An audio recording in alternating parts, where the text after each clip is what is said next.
Bonjour à tous, je suis Mélanie Vaucheret, psychologue et j'anime des groupes de parole à l'intention des malades à l'association.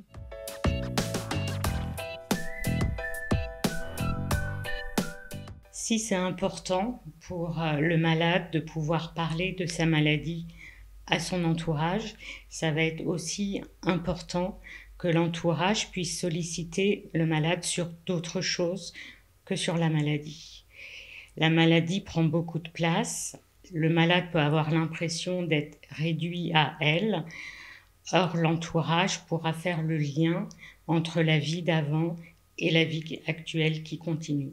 Pour le malade, il vaut mieux de la maladresse dans les mots que pas de mots du tout, sinon la maladie se transforme en tabou et le malade peut se replier davantage sur lui-même si on a le sentiment qu'il a une parole qu'on ne veut pas entendre. Pour soutenir le malade, ça va être important que l'entourage ait une parole valorisante vis-à-vis du malade, que ce soit dans sa gestion de la maladie, comme tu es courageux, tu gardes le sourire, tu es toujours aussi fort, ou une valorisation dans d'autres domaines que la maladie, sur un côté créatif, sur un côté affectif. Quand on est malade, on peut avoir une image de soi qui se dégrade et de pouvoir restaurer cette image-là, cette image positive aux yeux de l'entourage, va permettre au malade de sentir que quelque chose de lui continue d'exister,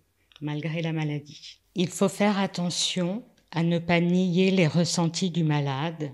Parfois, on cherche à banaliser en disant « mais non, arrête de dire ça », alors que c'est très frustrant pour le malade d'avoir l'impression qu'il ne peut pas être entendu sur ses ressentis particuliers. Ainsi, si un malade, par exemple, se plaint d'une difficulté, il vaut mieux lui dire « oui, c'est vrai que tu as plus de mal qu'avant à faire ça, mais on va trouver ensemble comment le faire ».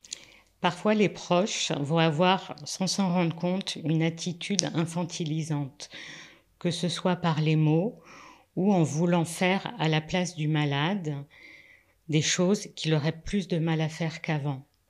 Or, c'est important de lui laisser la place de faire à son rythme, à sa façon, pour ne pas tomber dans un excès d'aide qui annule la personnalité du malade. À l'apparition d'une maladie, le malade va devoir traverser un processus de deuil avec des étapes qui correspondent à des émotions très spécifiques. Il est nécessaire de laisser le malade traverser à son rythme, à sa façon, ces différentes étapes et ses émotions.